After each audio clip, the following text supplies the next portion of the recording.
Was that a lawful request? Yes. What law am I breaking by being here? You're filming car parks in this car park. And what law is that? What law is that breaking? Trespassing, you need to leave. And what is trespass a criminal matter, is it? Is that a criminal offence? Here's the simple truth. No specific law is being broken in this situation in the UK. An officer can't just walk over, demand your personal details, or tell you to leave an area just because they feel uneasy. The law isn't based on guesses or feelings. It requires an actual legal reason. Civil trespass isn't a criminal offense. It's a civil issue, which means it doesn't automatically involve the police or lead to being detained.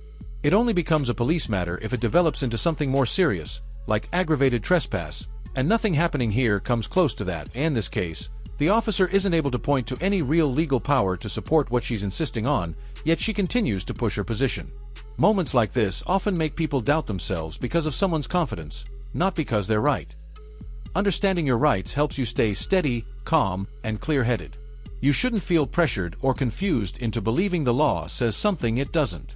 My UK Rights Guide breaks everything down into plain language, making it easier for anyone to handle situations like this with confidence and clarity, even when things feel tense or uncertain.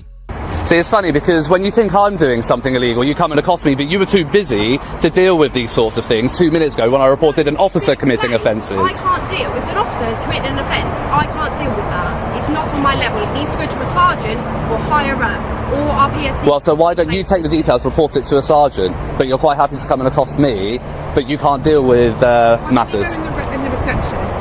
I don't want to go into the reception. I'm quite happy here. If you want to discuss it, if you want someone to discuss it. I don't want to discuss it. I've discussed it. I walked away after they left. Walked away. We've left it. That's it. She's followed me and accosted me after we've had that discussion in a public area. This is a private car park. Right. Yeah, for vehicles. I walked through a footpath that had no signage, nothing, saying no public access. It says no public right-of-way on the road sign for vehicles. A right-of-way applies to roads, not to pedestrian footpaths. There is a pedestrian footpath, no obstructions, no signage. This is a public area. Whether it's private or public property, it's a public... The auditor's review is completely accurate. There were no warning notices, no signs saying the area was for staff only, no restricted access boards, and not even a marked line on the ground. Under UK law, when a place is presented like that, the public is allowed to assume they're free to walk through. This is known as the implied right of access, and it's a basic principle that guides how these situations are understood. The most, this could be seen as civil trespass, and that's strictly an issue between the property owner and the individual involved. It's something handled through private discussion or legal advice, not something that automatically brings in police action. This difference is important because a police presence often makes people think a crime has definitely been committed, even when the law says otherwise. Understanding this helps people stay calm, recognize what's actually happening, and avoid unnecessary worry when no criminal offense has taken place at all. Difference. What do you want to do? What do you want to gain? Be left alone. Okay. Who are you two? Sorry, you've come in and joined the conversation. Sorry? No problem, police officers. And what's your name and badge number? 89. 89? Yep. DC, PC, DS? 89. PC, 89. And yourself? I'm DC 424. DC 424. And you're both based here? Yeah. But we're just saying, if you want, we can go over there, but we're just saying this is private property. This is a police car park. Okay. It's private property. So if you want to come back over there, by all means, we can Okay. go and try and sort out whatever your complaint is, but it's having it in our private property. Okay. We're not going to have that. So if you want to come over to the foyer, no problems at all. We can go and have a chat over there. But the foyer is private property as well. Yeah, but you can gain access. I can gain access to this. We've just been through that. We've just been through this. There's nothing for pedestrians. Why not? Because it's a secure, and it could be, you could pose a security. Well, it's not secure, is it? If I've just managed to walk in here, it's not secure, is it? All right. You say secure, but it's not. What's your purpose for being on this car park? Because our concern is... I'm making a video. It's a security breach that we're concerned about. So we're happy to talk to you, but while you're here, we've got concerns about security breach. This is where the reasoning starts to fall apart. The suggestion that the auditor is somehow a security concern doesn't hold up. Real security issues aren't based on instinct or personal discomfort. They require clear facts and proper evidence. If this area were truly sensitive, there would be obvious protective measures in place. locked gates, solid fencing, controlled entry points, or keycard systems. Instead, what we see is an open path where anyone can walk through without being questioned. That's not the fault of a passerby. That's a weakness in how the site itself has been planned and secured. It isn't a valid reason to put pressure on a member of the public who is simply using an unrestricted route. The duty to protect and secure the location belongs to the people responsible for managing it, not to ordinary citizens who enter an open space in a lawful and reasonable way. Understanding this helps keep the conversation grounded in what the law actually expects from everyone involved. Do you have a warrant card or an ID card or something? You've given a colour number. I've told you my colour. Thank you. Yeah, but your plane's closed, so I just want to see your warrant card as well. So I'm willing to listen to you. We're both willing to listen to you and hear what you have to say.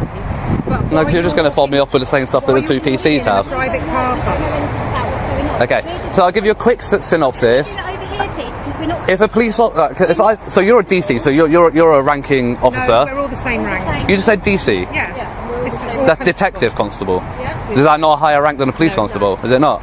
Okay, it's just a different area. In that case, then I don't want to talk. Then don't worry. I'll talk to a sergeant if you get me a sergeant. We've got a sign to say it's gated for a reason. Okay. So you see the no entry signs and that one. Like I said, private property, no public right of way. As we discussed, what right of way is not public access. A right of way is relevant to roads. That's what a right of way is. A public right of way is a public road that people can access with a vehicle. Yeah. As you can tell, I'm not in a vehicle. Private car park. I'm not in a vehicle. If it's secure, right? So as you can see there. I'm not going through it all with you. Well- 'Cause you're going to try and do the whole. Oh, I know this legislation. I know that. I'm not really that fussed. I've just asked you to leave politely. And I've declined. Yeah. I just don't really see the point in you being here. Like I don't know. I don't see the point in you being here either. But there we go. Right, this is my job. It's my job. I'm at work. My working place. Yeah, it's my place. This is my place of work right now as well. Oh, is it? Yeah. Hello, sir. Thank you. See, sensible. The most sensible person so far. Are you a sergeant? Yeah, I am. For my Thank you. Finally. Right. Okay. Well, we'll move away from the PCs because. Are we already standing over there so the cars can move around? Oh well, the cars can move around. I mean, where's the car going to move? Here. It's fine. We've got plenty of room. Just asking, will you stand We've got over plenty of room. I just want to move away from the PCs. To be honest, I want to talk to you. I don't want to talk to them. So if you can come with me and if you want to talk to me away from the others, that's fine. What I'm saying, sir, is there's operational police vehicles just moving here. That's fine. I'm quite conscious of the road. I've managed this many. Have a conversation with you, but can we just do it there? I've managed this many years. I'll tell you what. After we finish talking, you want to stand back here for a second? Can we just talk over there? I'll tell you what. I'm not trying to be difficult. We can talk on the path here. My name's Pete. What's your name? Pete. Yes. And your collar number, Pete? My name's DS 1446 Pete McGill. DS 1446. Yes. Then Detective Sergeant Pete McGill steps in, and the tone of the situation changes immediately. This is what steady, thoughtful policing looks like. McGill actually listens, considers the details, and recognizes that the signage isn't clear. He calmly breaks down the boundary between a civil matter and a criminal one, making it easy to understand where each responsibility begins and ends. The contrast is noticeable. His voice is respectful, his explanations are precise, and his approach lowers the tension instead of adding to it. This isn't about giving up authority, it's about using it with good judgment. McGill understands that pushing a situation too far can create unnecessary complications, and he avoids that completely. That level of professionalism restores trust quickly. In just one conversation, he shows how proper communication and clear reasoning can reassure the public and bring clarity to a confusing situation. Literally arrived and witnessed a police constable. Yes. Straight away. First thing, as soon as I get here, parked on the roundabout.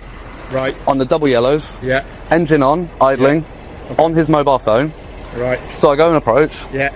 He winds his window. So I ask him quite bluntly. I say, "Afternoon. Is there a reason you're parked on double yellows with your engine on your mobile phone?" Yeah. He says, "I'm doing work. I'm waiting for a prisoner to come out." And I said, "Okay." I said, "Are you on the phone to emergency services?" Yeah. "Are you paying at a drive-through?" Okay.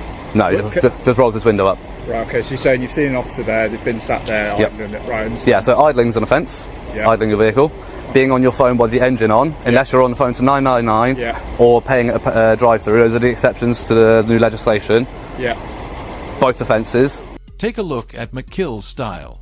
He doesn't interrupt, he doesn't assume, and he doesn't rush to a conclusion. Meanwhile, the auditor continues recording everything as it happens, capturing small but important lapses in conduct. Things like vehicles left running where they shouldn't be, or an officer using a phone while sitting behind the wheel. These details are easy to overlook when no one is observing closely. That's the real purpose of an audit. It isn't about creating conflict or stirring up attention. It's about making everyday actions visible.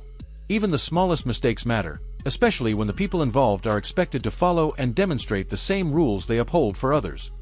Careful observation encourages accountability. Without it, these issues would slip by unnoticed, and opportunities to improve standards would be missed.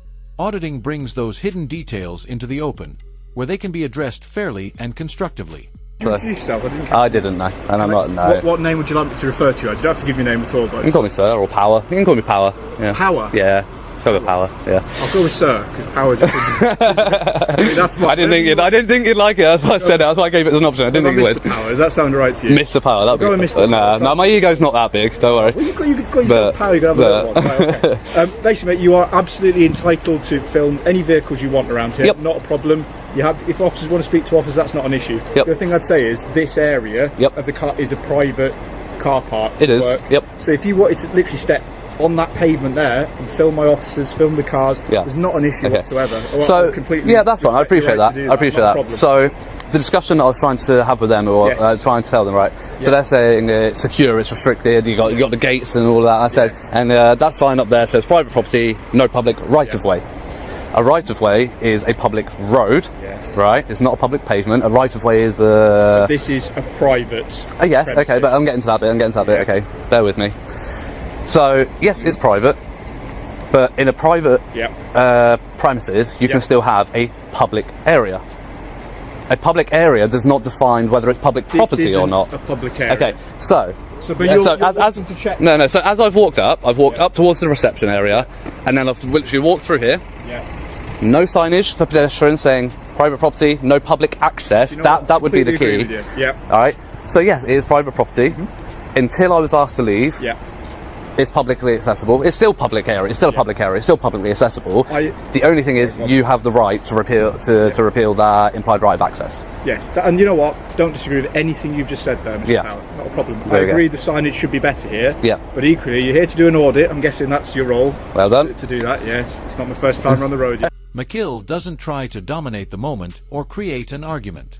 He openly acknowledges that the signs around the area should be clearer, and he accepts that the auditor has every right to be there.